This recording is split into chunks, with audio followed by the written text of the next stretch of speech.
Hi. So, this is all about coming out in midlife. And midlife is really 45 to be exact. That was me. And I came out midlife. Um, and it was the scariest thing, but it was also, honestly, the biggest relief. And I just wonder what took me so long. Hi, I'm Rayanne, and I am from Midlife Out Loud, a channel where I help queer Gen X women get out of their own way so that they can live the best life that they can in this next chapter. Truly live authentically and live out and loud the way I choose to live my life now. So, this video is going to be something very personal. It is all about me coming out, I guess, is my coming out story, my coming out journey, really talking about what life was like before I came out for those 4 decades. Um, and then what it was like coming out and then life since then and where I see life going. And hence, creating this channel for Midlife Out and Loud, obviously that gives a little bit of where my mindset is now. So at the beginning, like what was life like? Um, I definitely represented as heterosexual. That's exactly how people saw me. I didn't have the stereotypical behavior or looks that people expected of somebody who was gay.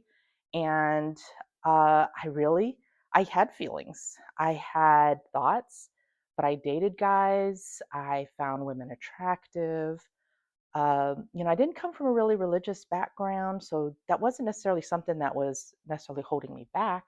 But I just, for some reason, for whatever reason, did not come out. And even in college, I went to school in Seattle.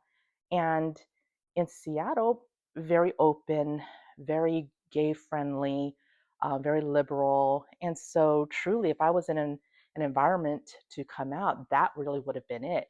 And I just didn't. And it was just something that for me, I kept denying who I truly was. So here I was in high school, in college, graduating from college, moving to the South. So that was something too, moving from the Northwest to the South and really starting to question. And it still took me a good while, even after college, to really start to understand my own thoughts, my own feelings, what it meant to be me.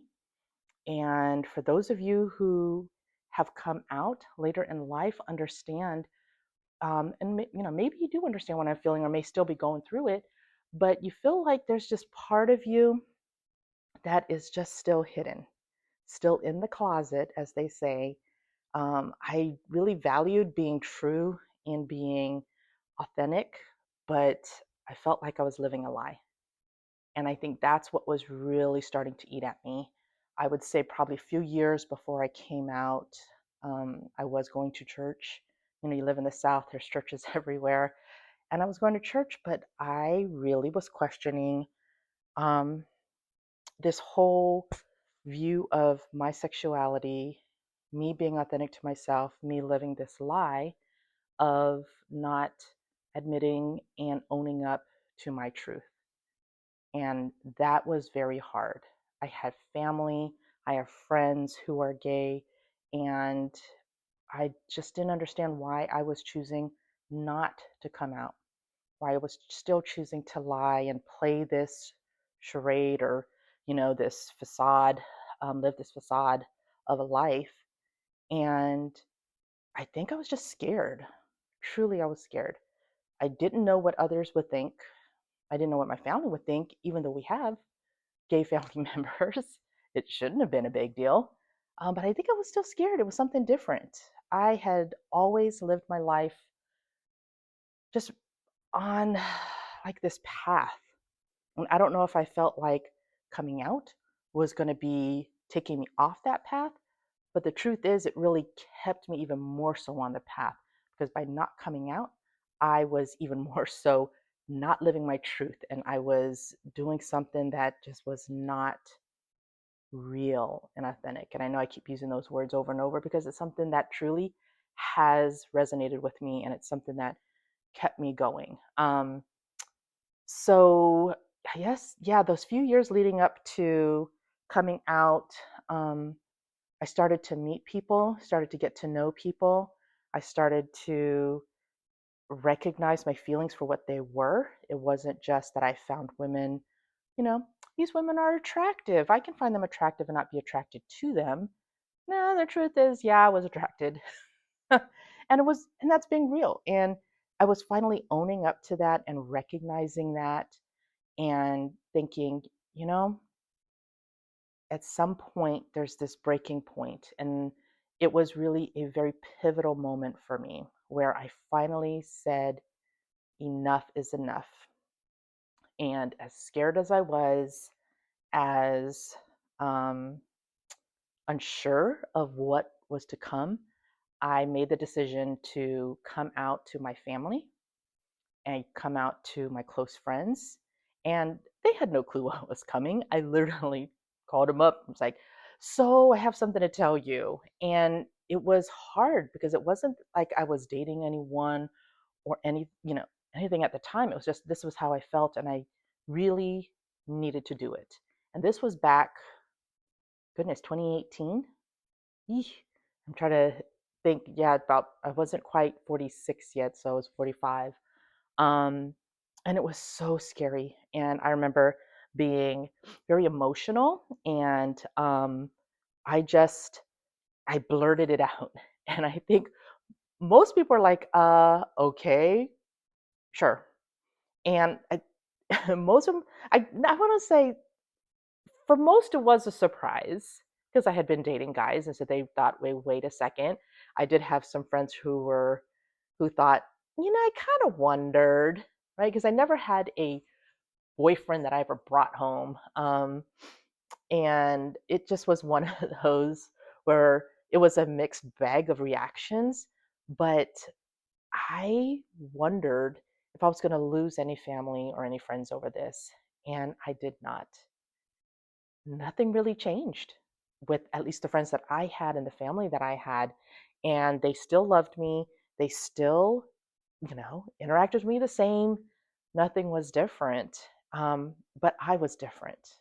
So even with them knowing that I'm gay, it didn't change the fact that they still loved me.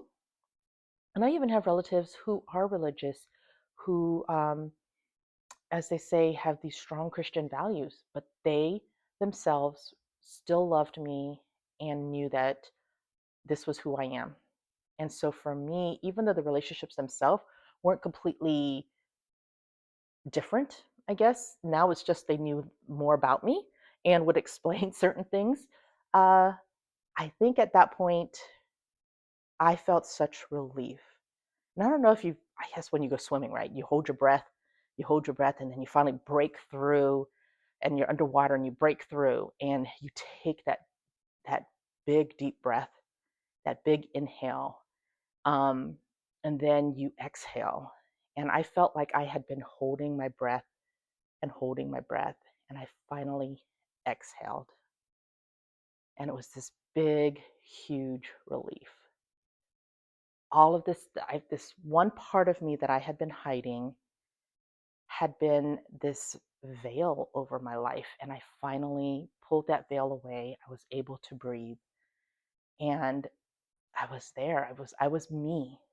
And at that point, that was such a huge pivotal moment for me that I really became me and who I am today. And I have been since then, in 2018, all the way through up to now, have really been owning who I am. And now, even more so, leaning into it. I, I guess since then, what has it been like since I came out? I really feel free. It is very freeing. It is very true and authentic. And I wish I had more words. This is this is bad, but that's I can't even explain what other words I could use. And hopefully you understand where I'm coming from.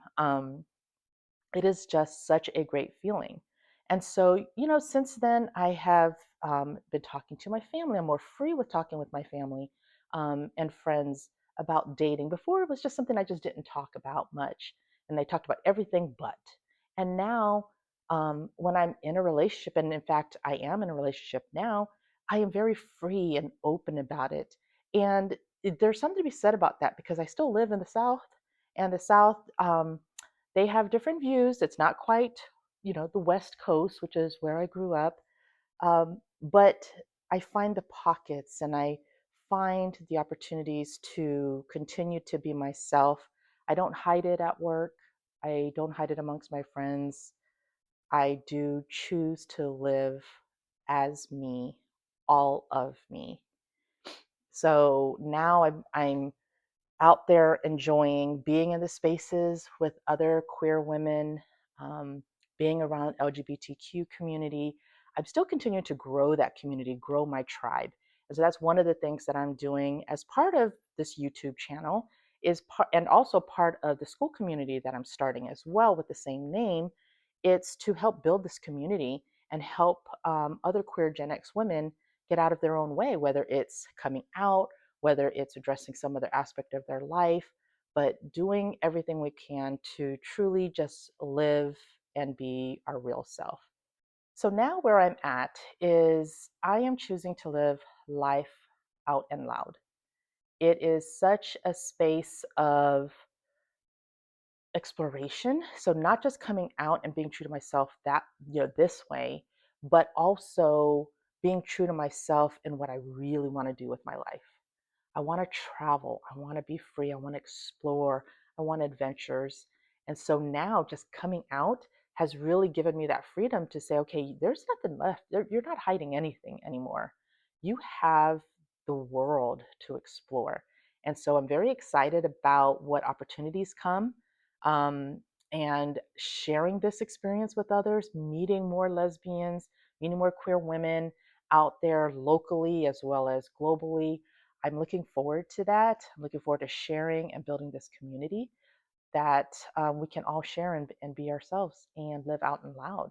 So that's really where I'm at right now, and hence starting this channel and coming out to you and sharing my coming out story as well as my journey and where I'm at. So I am now 52, and it's been 7 years, and it has been wonderful. It has been wonderful. I am looking forward to what else is to come. And so, hopefully, after hearing my story, and I hope some of that resonates with you. So, if you haven't come out yet, I hope this does inspire you and encourage you to do so. It is never too late. And for those of you who have already come out, I appreciate you listening to my story. I appreciate all of you for listening to my story and hearing what I have to say about coming out and just being real and authentic, because that's really what it's all about, being unapologetic about who you are and living your life on your terms. So I would love to hear what your stories are and your coming out stories, where you're at in your journey. Would love to hear all about that.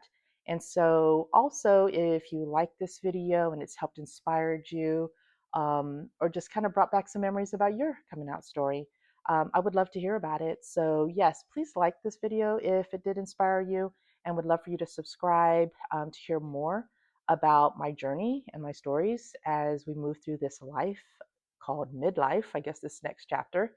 And also, I'm starting a school community called Midlife Out Loud. And it's going to be an opportunity for us to get together and be more personal and be able to interact and build this community around living out and loud, living our best lives and being authentic. It's a safe space for queer Gen X women to come together. And so we'll share stories, we'll help to encourage each other. I'll provide some tools and resources to help all of us. But really, I hope you will join us there in that community as well. You'll find the links in the description. So until the next video, thank you so much for joining me. My name is Rayanne. This is Midlife Out and Loud. See you in the next video.